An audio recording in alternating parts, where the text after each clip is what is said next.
Well, hello, it's Bruce Williams again, and today I would like to present part 3 of my series on the selected gross pathology of the avian system.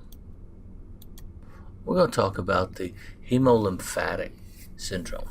But before I start, as I do with all of my other lectures, I want to thank those individuals and colleagues and friends who have provided me images over the years, either directly or through online collections, which allow me to put these lectures together. First, I'm going to show you a map of where you can find all of the lymph nodes in the chicken. That's right, chickens don't have any lymph nodes. In general, their lymphatic system is fairly poorly developed when we compare it to mammals. They do have other organs which contain lymphatic tissue, which we should be familiar with, including the spleen, the thymus, and the bursa of Fabricius. The thymus doesn't look like your typical thymus. It consists of about 5 pairs of sort of flat pink lobes strung out along both sides of the neck, just superficial to the jugular veins. And as the bird matures, they do decrease in size, like many mammalian species. The spleen is a irregularly grape-sized and grape-shaped organ, which is similar in color to the liver. And I've always said, if it's from a chicken and it looks irregularly round, you're probably looking at the spleen. Normally it's about 3/4 to an inch in diameter. And you'll find it very close to the gizzard or the ventriculus if you're poking through the body of the animal. And it looks a lot like the spleen does in other animals. It has some of the same functions. It phagocytizes worn out erythrocytes. It produces lymphocytes in the white pulp, and you get antibody production. The sheaths around the arterioles, also known as Schweiger-Seidel sheaths, have more histiocytes or histiocyte-appearing cells in birds than they do in mammals. They're not quite as prominent. The bursa of Fabricius is an organ that is slightly larger, maybe an inch to an inch and a half in diameter in the normal state, which is seen near the vent, and it is the site of production and programming of B cells. Okay, let's move on to some of the diseases associated with the hemolymphatic system of poultry and other birds. Well, this is a very unhappy bird. It has a condition which is known as gangrenous dermatitis. And we're going to look at that again when we talk about the skin of chickens and poultry, because it's a disease that causes significant mortalities. This animal obviously is not going to do very well. And in turkeys and chickens, it is caused by Clostridium septicum, Clostridium perfringens, and Staph aureus. In concert, or any of them may do it by themselves. It's usually the result of trauma. There's a lot of trauma around the chicken house. You can see these animals have long toenails. They also might run into bits of wire, something like that, and they inoculate themselves with this bacteria. Now, that's not all it takes to cause this disease. And the reason we're talking about it in the hematolymphatic system is because it's usually and classically associated also with viral immunosuppression. There are 2 viruses which will cause immunosuppression in poultry. The first one we're going to talk about is one that was initially named chicken anemia virus. It is of the family Cercoviridae, the genus Cercovirus. It's a single-stranded DNA virus which replicates in hematopoietic cells and T lymphocytes, resulting in anemia and immunosuppression. Here is the thymus of an affected bird at top and the normal thymus of an unaffected bird at bottom as a control. And you can see that the thymus of the immunosuppressed animal, because this is a virus that affects T cells, is much smaller than the thymus of the normal bird. The bursa of these birds is going to be very small as well. There is a lot of B cell production, but remember there are a lot of T cells in the bursa as well. And when you wipe those out, you're going to have an overall decrease in the size of the bursa. This particular virus generally causes immune suppression in 1 to 3 old chicks, and it doesn't stop with the immune suppression. It also goes after the hemocytoblasts within the bone marrow, and here we can compare the bone marrow of an affected bird versus the normal red bone marrow of a healthy bird. The histology of circovirus is often fun because you will get these big botryoid inclusions in a wide range of cells, including cells within that affected bursa. You can see it within the bone marrow. You can also see it within feather follicle epithelium, which is a little similar to a similar virus that affects citizen birds. And is the feather follicle dander may be the way that this is transmitted horizontally. The name chikungunya virus is probably a pretty good one because adult animals don't show any clinical signs of illness or any adverse affections on egg production when they're infected. It really is a disease of young chicks. Okay, now let's go old school and talk about a virus that was identified back in the 1960s called infectious bursal disease or Gumboro disease. And that's a very exotic sounding name. Gumboro disease makes you think about some exotic place in the southern hemisphere, maybe Africa. But Gumboro is actually a town in Delaware in the United States. You know, diseases are often named after the first outbreak. Newcastle's first outbreak was in 1927 in Newcastle on Tyne in England. So remember that when you hear these poultry disease names, often named after the place that they were first discovered. But Gumboro disease is caused by a virus in the family Bernaviridae. Unlike chikungunya agent, it's a double-stranded RNA virus, and this virus replicates in the bursa of Fabricia once again in young chickens, and then eventually spreads to other lymphoid sites. You can see that this bursa is much larger than the other one. There is a lot of hemorrhage because there's active necrosis going on in this particular bursa, and then often you will see enlargement of the bursa, early stages and acute stages of the disease with hemorrhage. Eventually, it's going to shrink down, look very much like the one that I showed you with the other other agent, circovirus. And certainly when it's in that stage, I would not want to guess which animals have circovirus and which animals have burnavirus. And that's my secret to poultry pathology. It's often a version of pathology where it's difficult to tell one lesion from the other. You always have to have a list of differential diagnoses and then the ability, whether it's by serology or PCR or whatever, to identify the proper agent. Okay, but back to Gumboro disease.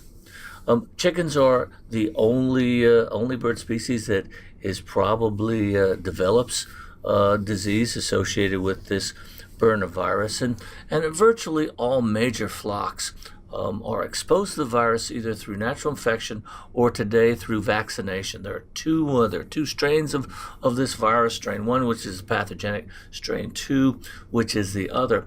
And unlike the circovirus, disease is probably seen in slightly older chicks between the ages of 3 to 6 weeks. Infections in chickens younger than 3 weeks is usually subclinical, but it does result in prolonged immunosuppression. When you think about the effects of prolonged immunosuppression on birds, then you're going to get decreased responses to vaccination. So other diseases that you vaccinate for might have an increased incidence.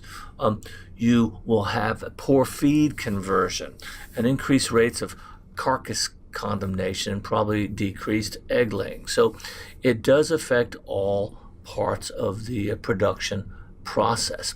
Now, animals that there is recovery, but you have to have enough of the stem cells of the bursa to repopulate. So it probably doesn't happen all that often. And because B cells are responsible for humoral immunity, then diseases that generally are taken care of by the humoral immunity of the bird tend to be the ones that you will see later on in life. It's not strictly a bursal disease, although we do talk about the effects on the bursa does spread to other areas, and then you'll have concomitant changes, necrosis and atrophy of the spleen, of the thymus, and even the Harderian gland, which is up there near the eye and does have an immune responsibility in the face of the bird. And here's another picture of that necrotic dermatitis. It goes by a lot of names. People call it blue wing disease or wing rot, or gangrenous dermatitis is the one that is accepted now. Clostridium septicum perfringens, Staph aureus, and obviously this animal, if it even got to market, would be condemned.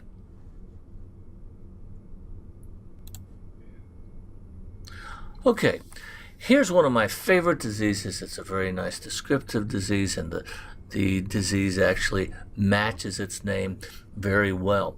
This is a condition, and we see it in pheasants. So I put this little pheasant up here to remind me. And remember we talked about the spleen, which is located by the gizzard. Well, normally it's the same color as the liver. It's sort of diffuse one, but this one is very marbled. This is a disease that is caused by what used to be called a type 2 adenovirus. They've renamed all of that, and now it belongs to the genus Cyadenovirus. The species is Turkey adenovirus A, because this disease also affects turkeys, and in pheasants is known as marble spleen disease. In turkeys, the virus causes hemorrhagic enteritis, and in chickens, it causes something called splenomegaly. It's very similar. You can get hemorrhagic enteritis in chickens as well. You can get the splenic lesions, but the splenic lesion is absolutely beautiful. It looks like a marble in pheasants. In the pheasant, this particular agent infects B cells and macrophages. The transmission is fecal-oral. The virus replicates in the B lymphocytes of the intestine, the spleen, and the bursa of Fabricius. Ultimately, it gets into the macrophages of the splenic white pulp. The macrophages produce a lot of cytokines, including IL-6 and TNF, and you get a massive apoptotic event, which results in wiping out of the lymphoid tissue of the spleen. You get large areas of necrosis, and hemorrhage, giving it this very characteristic marbled appearance. In the first 4 days, you'll get marked hyperplasia of the white pulp. Then in a couple of days after that, between 4 and 6, you'll have necrosis of the white pulp. Then you start to see the beautiful intranuclear inclusions in the splenic macrophages. And within a week, you have complete involution of the white pulp. Now, one of the reasons that these animals die is due to respiratory damage. They get dyspneic because you have flooding of the atria and the tertiary bronchi with fibrin and hemorrhage, and most of these animals will die of respiratory compromise. You'll see marked lymphoid depletion not only in the spleen, but also in the thymus and the bursa as well. We're going to cover hemorrhagic enteritis of turkeys when we get into the GI in our next set of lectures. But let's just marvel for one more minute at the absolutely characteristic almost pathognomonic lesion in pheasants known as marble spleen disease. Okay, for the rest of this lecture, we're going to talk about viruses that cause lymphoid neoplasia in poultry, and I'm going to start with something that I think is very important as we review gross pathology. You are going to see, if you work with poultry, a lot of lymphoid neoplasms. And I think we all play this game where we say, oh, it's affecting this organ, it's probably Merrick's disease, and it's affecting the liver, so it's probably Loukosis, and we have to think about reticuloendotheliosis, which should do pretty much whatever it wants. I think that that's a game that you don't want to play. One thing I've learned by being wrong a whole lot of times is it's very difficult to look at big white lymphoid masses in anywhere in the viscera or even other organs of poultry and say, this one's Merrick's, this one's lymphoid leukosis.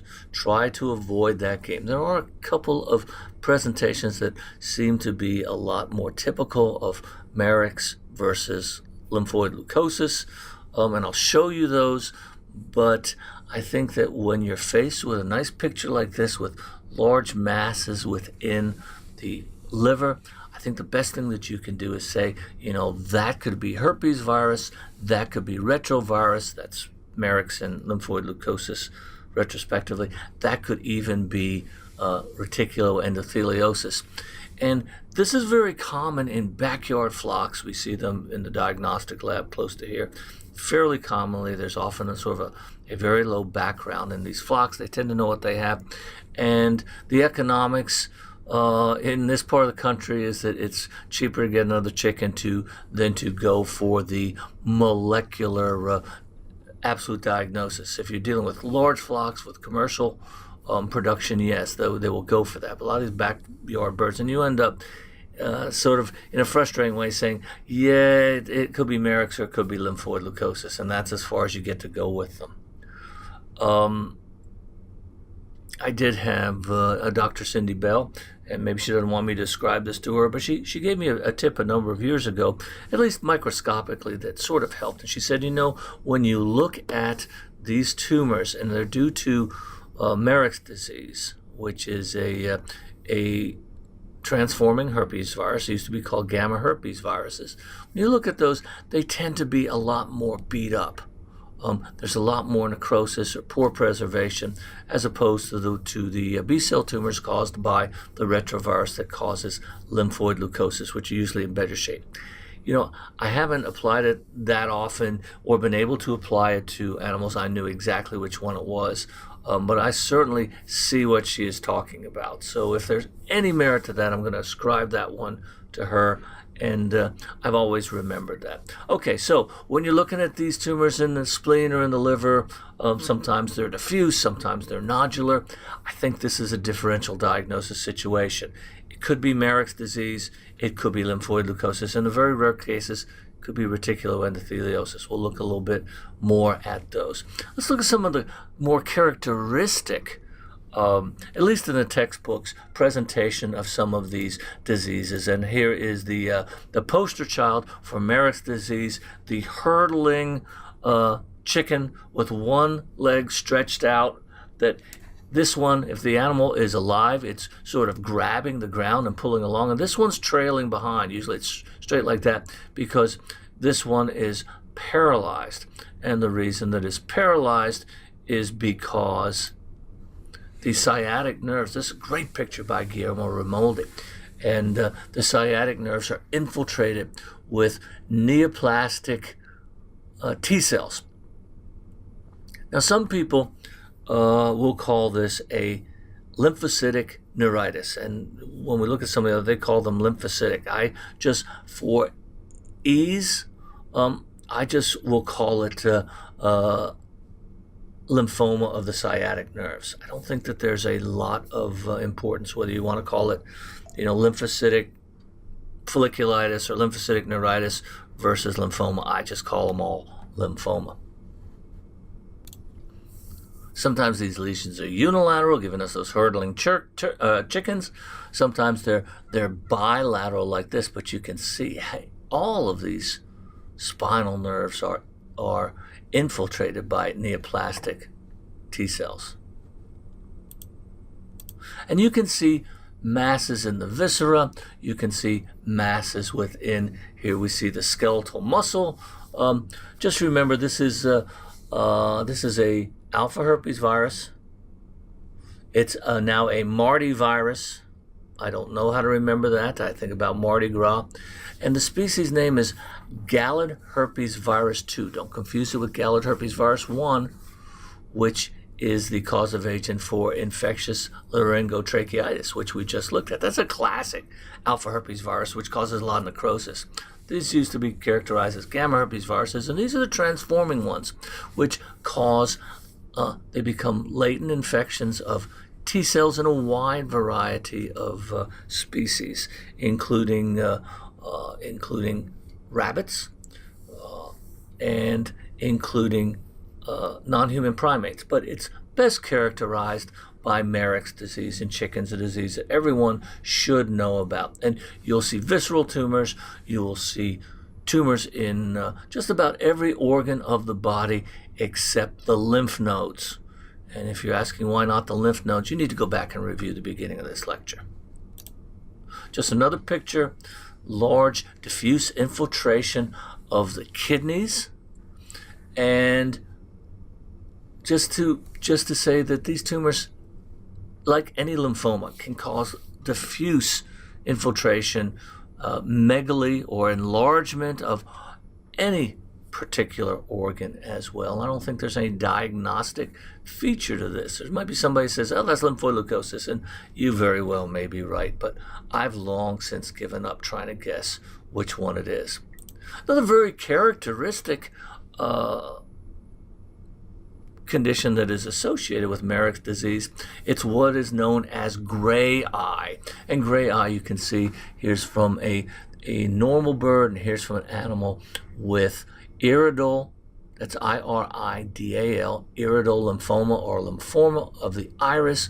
The iris is constricted. Occasionally you'll see some really weird pupil shapes. It'll look like cat's eyes or something like that because the iris is expanded by massive infiltration of neoplastic lymphocytes transformed by this herpes virus. So that's gray eye. Another one that is very characteristic is infiltration of follicles. This I will call follicular lymphoma. To me, there's two types of diseases of the skin. There's those that cause the follicles to be enlarged, and that's pretty much always going to be Marek's disease.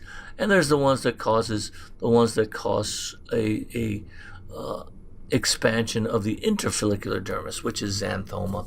There are a lot more, and we're going to talk about these skin diseases in another lecture. This is a pretty rapid progressing disease. There's no vertical transmission. It's not transmitted in the egg. We'll talk about that when we get to leukosis. It's transmitted by the feather follicle dander. You have complete virus, which can be transmitted within the dander, and then within 2 weeks post-infection, you start to get the proliferation of these neoplastic T cells, usually CD4 positive T cells, that will progress to lymphoma, and the animal can die, or in a number of these animals that it tends to regress, but the animals can die as early as 3 weeks after infection. You think that, for lymphoma it's sort of a prolonged, but not with Marek's disease. It can happen very quick. Okay, Marek's disease, leukosis or reticuloendotheliosis. You figure it out. Okay, well, this one is a case of leukosis. Leukosis is a retrovirus.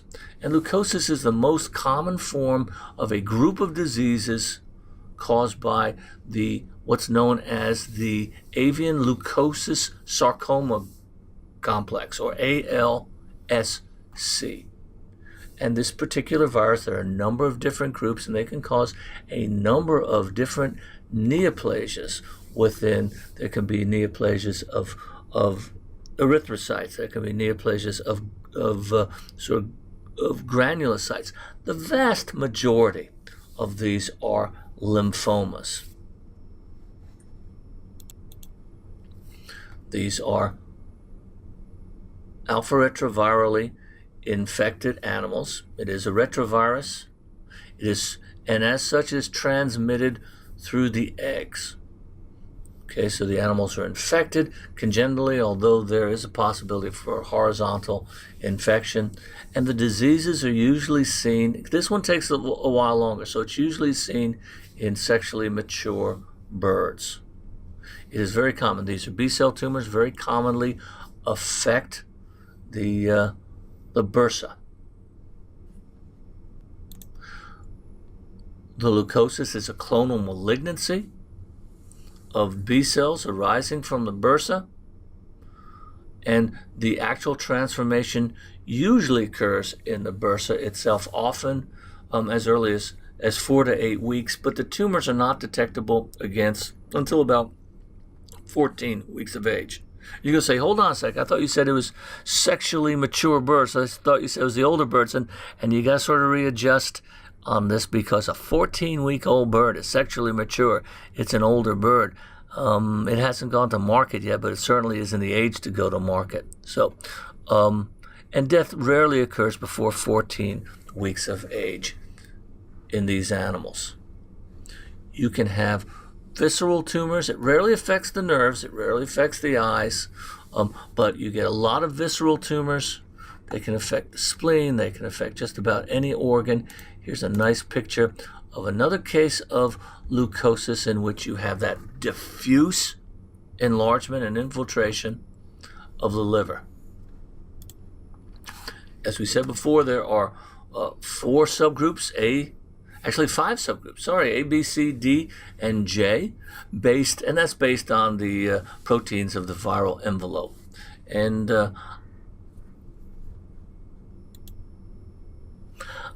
I don't make all that much distinction except for J, which we're going to talk about in a minute. And actually, there's another one called E, but that was non-oncogenic, so we're not going to talk about that one very much. Here's a bursa.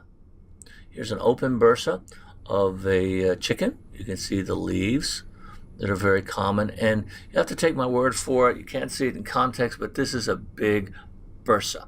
There are some diseases we've already talked about that cause small involuted bursas.